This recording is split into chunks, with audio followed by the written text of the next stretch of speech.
You mentioned in one of your last talks that petroleum wasn't what we thought it was, that it wasn't a fossil fuel, that it didn't come from fossil animal. Yeah. Is it just a mineral? Is it a mineral like any other mineral? Is that how it, what would you say?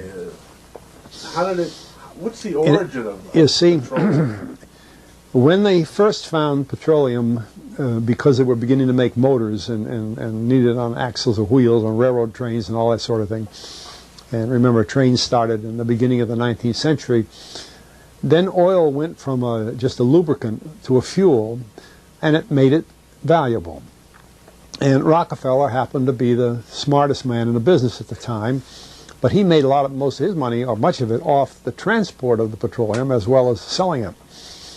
But one thing they realized was, because oil is putting a price on oil is like putting a price on a pail of water. You know, no initial cost. It's in the ground, and in those days they were, some of it, almost what you'd call surface mining the oil. They didn't go down deep. So in order to get the price up, they hit on the idea that they would have to make it appear to be scarce. That after we take the next few barrels out, we're probably going to have to close this well. You know, that kind of thing. Well, a very fortuitous event. In 1892, there was a convention in Geneva of scientists to determine what organic substances are. Well, the definition of organic is a substance with hydrogen, oxygen, and carbon.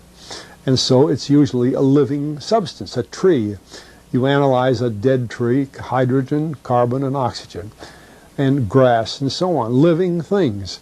Animals, we are hydrogen, oxygen, and carbon. So at this Geneva Convention, Rockefeller took advantage of sending some scientists over who said, oil, petroleum, is hydrogen, oxygen, and carbon.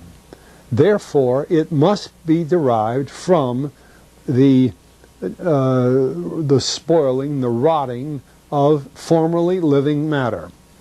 And playing the game properly, when this scientific convention was over, they defined oil as the residue from formerly living matter. Well, that makes it a fossil fuel. I don't know why they decided to use the word fossil, but it says formerly living matter, it's fossil. Well, of course, today, and another thing we should know is that there has never been a fossil, a real fossil, found below 16,000 feet. And you can't argue at 16,000 there's a level line, because someplace the ground sinks and so on. But 16 is what the scientists say, 16,000. We mine oil, or we drill for oil, at 30,000, 33,000, 28,000 every day of the week. So right there we rule it out that it isn't fossil fuel. It's called fossil fuel for the minds of the public to feel that it is an asset that is running out, being depleted. We talk about depletion allowance, which is a lot of, you know. And actually, if you know the world's oil supply, you know that it is not going to run out for an awfully long time. It is the second most prevalent liquid on Earth.